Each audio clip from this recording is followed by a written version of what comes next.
Hi potential game dev fans, and welcome to Bronzebeard Game Dev. I've spent 5 years attempting to create my first video, so I'm just going to jump right in now and have a go. No memes or fancy graphics, just content. Currently you're watching some gameplay from my current development, but I'll talk a bit more about that one in a later video. For now, I'm going to show you how I solved an annoying problem with painting fences. So this is kind of my first devlog. I'm not going to show much about my actual game just yet. You can have a go at figuring out what's going on if you like. Instead, I'm going to go through a problem I've had and how I've managed to resolve it, mainly around fences and placement of fences. So you can have a little look here. Here's the game currently. And I have some fences up here, which all start off the same style. And upon load, they update. Ignore the footsteps, they're irritating.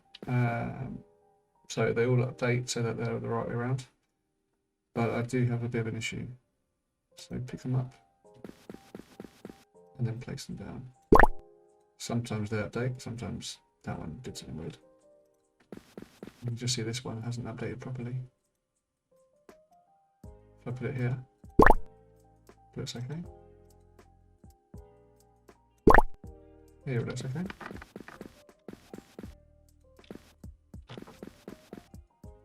But it seems like it's not getting some of them right. So I have started a new file just for testing purposes, which I'll move over to now. This file will be available to download if you need. Just to have a look at how I've done this. I'm not going to go into too much detail. I'm just going to show roughly what I've done. So if we have a test of this one, you'll see that it's actually working nicely. I've changed it slightly, so we just pick up the object by clicking on it. Click this to drag and place it down.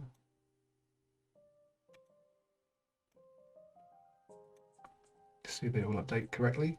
Pick up another one. Updates when I pick them up. It updates when I put them down. If I pick this one up, the ones next to it all update as well. Like so, which is exactly what I want.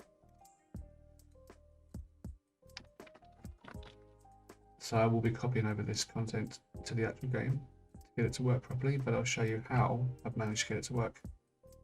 So basically, on the start of the layout, we check the perimeter of each fence object. And that function that gets called on every fence works a little bit like this. It would check each fence and check whether it's overlapping top, bottom, left or right, and then sets the variable. Once it's done that, it then tests that fence that it's overlapping to see if that fence is also overlapping something. These variables on the original fence will update the frame to the correct image, and we'll also do that for the overlapping fence. So this function here is called upon the layout start to check all the fences already in play, but it also happens when we pick up a fence. It will call that same function and do exactly the same thing. There was a problem with the overlapping at offset function. So in order to fix that, I've managed to do it by adjusting the collision area, which I've made quite small. I could probably make it a bit bigger, but if I use the full size, the bounding box, it doesn't seem to work. So I've just shrunk them all down a bit, and my layer solid here is big enough to not go through gaps. The additional problem I had was, well, I wanted the fences to update when I pick up the first fence. So if I pick this one up, you see that the ones around it all update. In order to do that, I had to save the fences around the fence I'm picking up into an array. So for example, if I pick this one up here, it will save this one and this one into the array. And then between the fence moving from its position into my hands, it will then update the surrounding fences to the correct images. It's important to have the delay between them being here and picking up. Once we have those items stored in the array, we then know what fences to call the function on. So as you'll see here, these are the items in the array. So if it's not set to naught, that means it's getting the UID. So if it has an ID available, it will then test that particular fence and do the same thing again. This was a bit of a complicated one for me to explain, but my intentions are just to show you a rough guide to what I've done, not a tutorial.